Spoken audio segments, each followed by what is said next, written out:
The Wild Muir, 22 of John Muir's greatest adventures, the Ascent of Mount Ritter.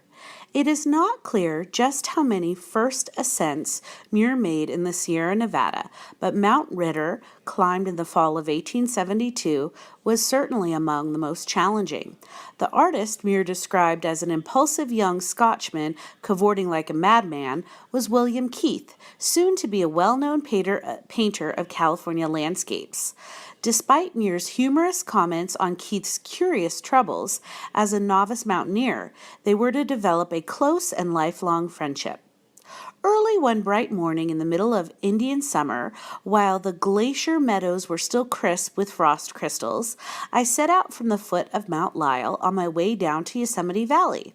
I had spent the summer and many preceding ones exploring the great glaciers that lie on the headwaters of the San Joaquin, Tuolumne, Merced, and Owens rivers, measuring and studying their movements, trends, crevasses, moraines, etc., and the part they had played during the period of their greater extension in the creation and development of the landscapes of this alpine wonderland. Having been cold and hungry so many times and worked so hard, I was weary and began to look forward with delight to the approaching winter when I would be warmly snowbound in my Yosemite cabin with plenty of bread and books, but a tinge of regret came on when I considered the possibility I was now looking on all this fresh wilderness for the last time.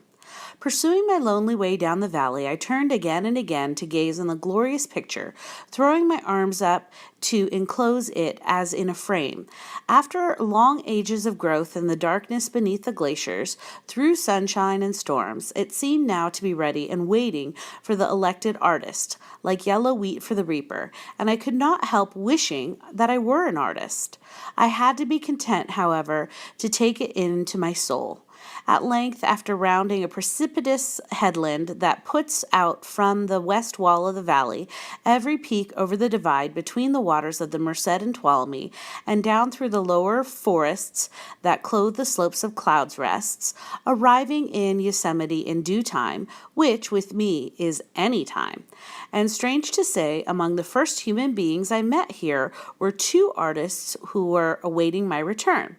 Handing me letters of introduction, they inquired whether in the course of my explorations in the adjacent mountains I had ever come upon a landscape suitable for a large painting, whereupon I began a description of the one that had so lately excited my admiration.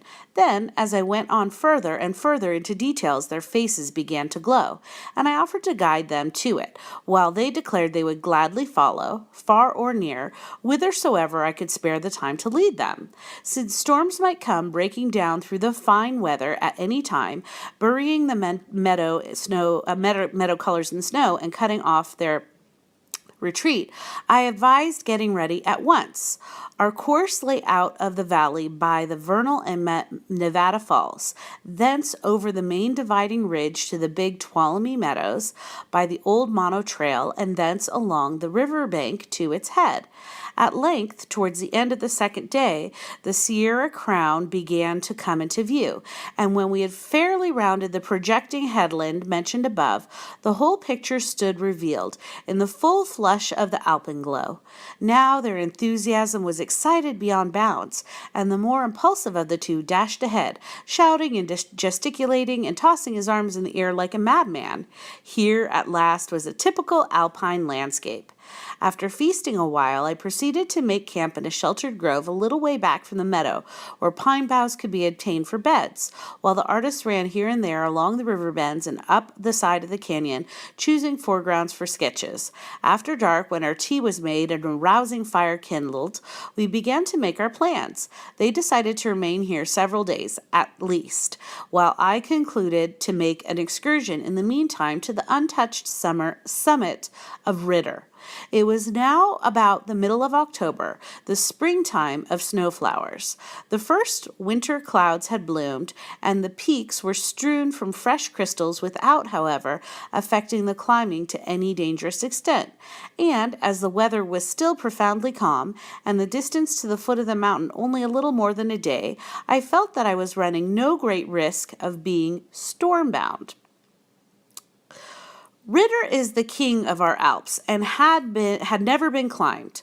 I had explored the adjacent peaks summer after summer, and but for the tendency to reserve a grand masterpiece like this for a special attempt, it seems strange that in all these years I had made no effort to reach it in its commanding summit.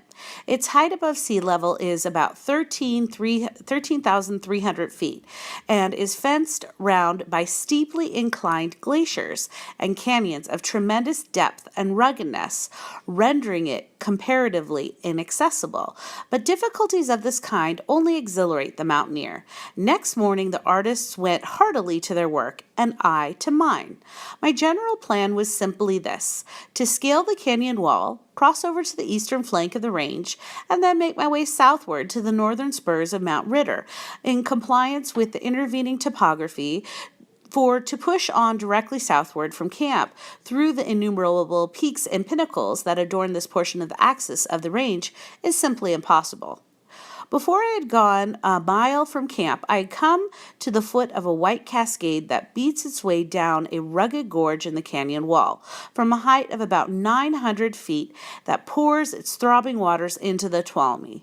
Gladly I climbed along its dashing border, absorbing its divine music and bathing from time to time in waftings of irised spray. Climbing higher, higher, new beauty came streaming on the sight.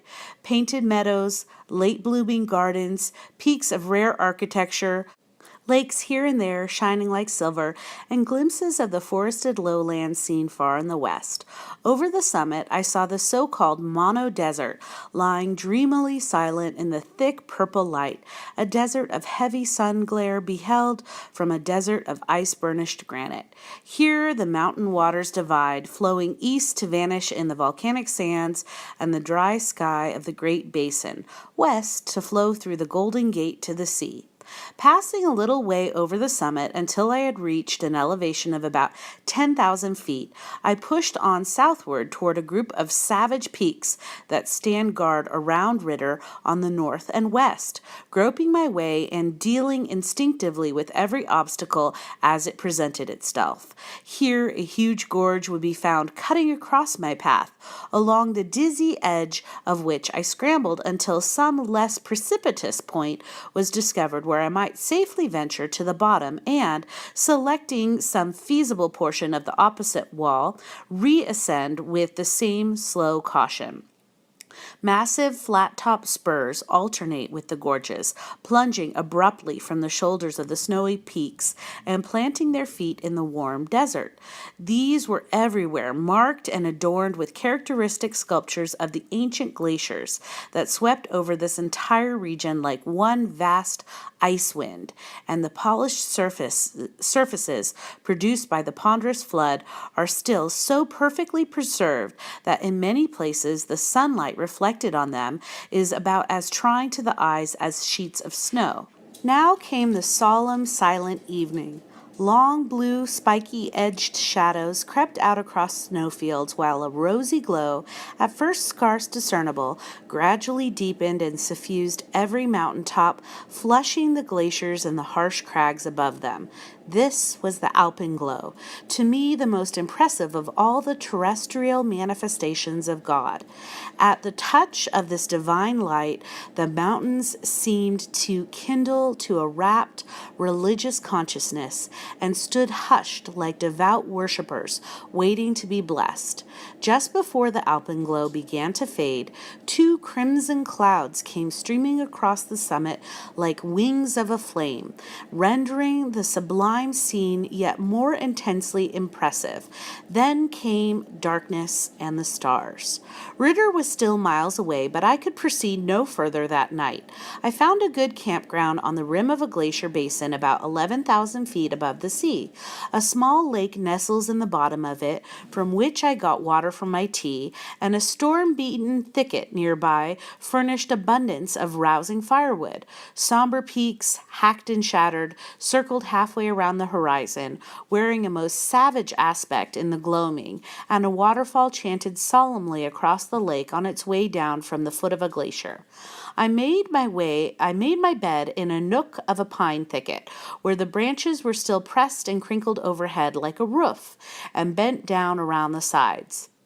These are the best bedchambers our Alps afford, snug as squirrels' nests, well ventilated, full of spicy odors, and with plenty of wind-played needles to sing one to sleep. I little expected company, but creeping in through a low side door, I found 5 or 6 songbirds nestled among the tassels. The night wind began to blow soon after dark, at first only a gentle breathing, but increasingly towards midnight to violent gale that fell upon my leafy roof in ragged surges like a cascade, and bearing strange sounds from the crags overhead. The waterfall sang in chorus, filling the old ice fountain with us in its solemn roar, and seeming to increase in power as the night advanced. Fit voice for such a landscape. I had to creep out many times to the fire during the night, for it was biting cold and I had no blankets. Gladly I welcomed the morning star. The dawn in the dry, wavering air of the desert was glorious.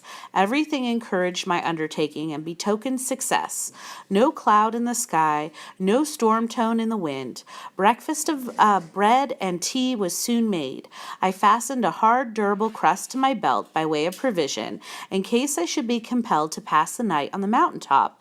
Then, securing the remainder of my little stock from wolves and wood rats, I set forth free and hopeful. On the southern slope of a frozen lake, I encountered an extensive field of hard granule snow, up which I scampered in fine tone, intending to follow it to its head and cross the rocky spur against which it leans, hoping thus to come direct upon the base of the main Ritter peak. The surface was pitted with oval hollows, made by stones and drift pine needles that had melted themselves into the mass by radiation of absorbed sun heat. These afforded good footholds, but the surface curved more and more steeply at the head, and the pits became shallower and less abundant, until I found myself in danger of being shed off like avalanching snow.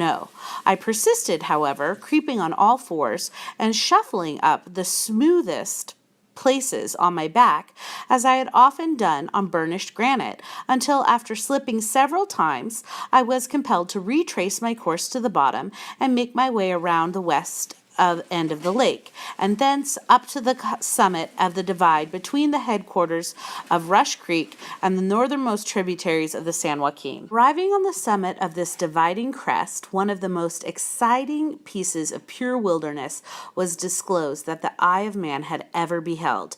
There, immediately in front, loomed the majestic mass of Mount Ritter, with a glacier swooping down its face nearly to my feet, then curving westward and pouring its frozen flood into a dark blue lake, whose shores were bound with precipices of crystalline snow, while a deep chasm drawn between the divide and the glacier separated the massive picture from everything else.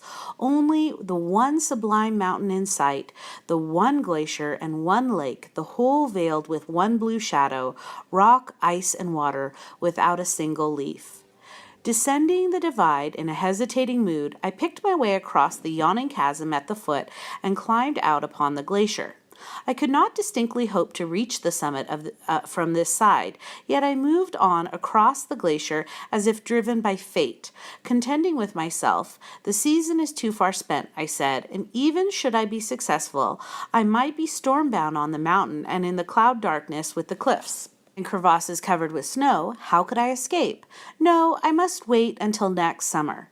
I would only approach the mountain now and inspect it, creep about its flanks, learn what I could of its history, holding myself ready to flee on the approach of the first storm cloud. But we little know, until tried, how much of the uncontrollable there is in us, urging across glaciers and torrents and up dangerous heights, let the judgment forbid as it may. I succeeded in gaining the foot of the cliff on the eastern extremity of the glacier and covered the mouth of a narrow avalanche gully through which I began to climb, intending to follow it as far as possible and at least obtain some fine wild views for my pains. Its general course is oblique to the plane of the mountain face, and the metamorphic slates of which it is built are cut by cleavage planes in such a way that they weathered off in angular blocks, giving rise to irregular steps that greatly facilitate climbing on the sheer places. I thus made my way into a wilderness of crumbling spires and battlements, built together in bewildering combination and glazed in many places with a thin coating of ice, which I had to hammer off with a stone. The situation was becoming gradually more perilous, but having passed several dangerous spots, I dared not think of descending, for so steep was the entire ascent, one would inevitably fall to the glacier in the case of a single misstep were made. At length, after attaining an elevation of 12,800 feet, I found myself at the foot of a sheer drop in the bed of the avalanche channel I was tracing, which seemed absolutely to bar all further progress. It's only about 45 or 50 feet high and somewhat roughed by fissures and projections, but these seem so slight and insecure as footholds that I tried hard to avoid the precipice altogether by scaling the wall on either side. But, though less steep, the walls were smoother than the obstructing rock, and repeated efforts only showed that I must either go right ahead or turn back. The tried dangers beneath seemed even greater than that on the cliff in front. Therefore, after scanning its face again and again, I commenced to scale it, picking my holds with intense caution. After gaining a point about halfway to the top, I was suddenly brought to a dead stop, with arms outspread, clinging close to the face of the rock, unable to move hand or foot either up or down. My doom appeared fixed. I must fall. There would be a moment of bewilderment, and then a lifeless rumble down the one general precipice to the glacier below. When this final danger flashed upon me, I became nerve-shaken for the first time since setting foot on the mountain, and my mind seemed to fill with a stifling smoke. But this terrible eclipse lasted only a moment, when a life blazed forth again with preternatural clearness. I seemed suddenly to become possessed with a new sense. The other self, the ghost of bygone experiences, instinct or guardian angel, call it what you will, came forth and assumed control. Then my trembling muscles became firm again. Every rift and flaw in the rock was seen as though a microscope, and my limbs moved with a positiveness and precision which I seemed to have nothing at all to do. Had I been borne aloft upon wings, my deliverance could not have been more complete. Above this memorable spot, the face of the mountain is still more savagely hacked and torn. It is a maze of yawning chasms and gullies, in the angles of which rise beetling crags and piles of detached boulders that seem to have been gotten ready to be launched below.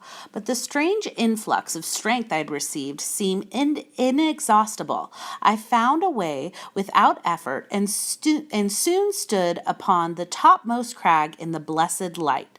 Looking southward along the axis of the range, the eye is first caught by a row of exceedingly sharp and slender spires, which rise openly to a height of about 1,000 feet from a series of short residual glaciers that lean back against their bases. Their fantastic sculpture and the unrelieved sharpness with which they spring out of the ice, rendering them peculiarly wild and striking. These are the minarets, and beyond them you behold a most sublime wilderness of mountains, their snowy summits crowded together, their lavish abundance, peak beyond peak, swelling higher as they sweep on southward until the culminating point of the range is reached on Mount Whitney, near the head of the Kern River, at an elevation of nearly 15,000 feet above the level of the sea. Westward, the general flank of the range is seen flowing sublimely away from the sharp summits in smooth undulations, a sea of gray granite waves dotted with lakes and meadows and fluted with stupendous canyons that grow steadily deeper as they recede in the distance. Below this gray region lies the dark forest zone, broken here and there by upswelling ridges and domes, and yet beyond is a yellow, hazy belt, marking the broad plain of the San Joaquin, bound on its further side by the blue mountains of the coast. Turning now to the northward, there in the immediate foreground is the glorious Sierra Crown, with Cathedral Peak a few miles to the left, a temple of marvelous architecture hewn from the living rock, the gray giant of the Mammoth Mountain, 13,000 feet high, Mounts Ord, Gibbs, Dana, Conness, Tower Peak, Castle Peak, and Silver Mountain stretching away in the distance, with a host of noble companions that are as yet nameless. Eastward, the whole region seemed a land of pure desolation, covered with beautiful light. The torrid volcanic basin of Mono, with its one bare lake 14 miles long, Owens Valley, and the broad lava table land at its head, dotted with craters, and the massive Inyo Range, rivaling even the Sierra in height. These are spread map-like beneath you, with countless ranges beyond, passing and overlapping one another and fading on the glowing horizon. But in the midst of these fine lessons and landscapes, I had to remember that the sun was wheeling far to the west, while a new way had to be discovered, at least to some point on the timberline where I could have a fire, for I had not even burdened myself with a coat. I first scanned the western spurs, hoping some way might appear through which I might reach the northern glacier and cross its snout or pass along the lake into which it flows, and thus strike my morning track. This route was sufficiently unfolded to show that if practical at all, it would require so much time that reaching camp that night would be out of the question. I therefore scrambled back eastward, descending the southern slopes obliquely at the same time. Here the crags seemed less formidable, and the head of the glacier that flows northeast came in sight, which I determined to follow as far as possible, hoping thus to make my way to the foot of the peak on the east side, and thence across the intervening canyons and ridges to camp. The inclination of the glacier is quite moderate at the head, and the sun had softened the neve. I had made safe and rapid progress, running and sliding, and keeping up a sharp outlook for crevasses. About a half a mile from the head, there is an ice cascade where the glacier pours over a sharp declivity and is shattered into massive blocks separating by deep blue fissures. Fortunately, the day had been warm enough to loosen the ice crystals so as to admit of hollows being dug in the rotten portions of the blocks, thus enabling me to pick my way with far less difficulty than I had anticipated. Night drew near before I reached the eastern base of the mountain, and my camp lay many a rugged mile to the north, but the ultimate success was ensured. It was now only a matter of endurance and ordinary mountain craft. The sunset was, if possible, yet more glorious than that of the day previous. The Mono landscape seemed to be fairly saturated with warm purple light. The peaks marshaled along the summit were in shadow, but through every notch and pass streamed living sunfire, soothing, irradiating their rough black angles, while companies of small luminous clouds hovered above them like very angels of light. Darkness came on, but I found my way by the trends of the canyons and peaks projected against the sky. All excitement died with the light, and then I was weary. But the joyful sound of the waterfall across the lake was heard at last, and soon the stars were reflected in the lake itself. Taking my bearings from these, I discovered the little pine thicket in which was my nest, and then I had a rest such as only a mountaineer may enjoy.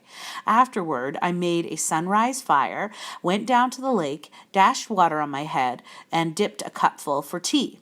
The revival brought about by my bread and tea was as complete as the exhaustion from the excessive enjoyment and toil had been.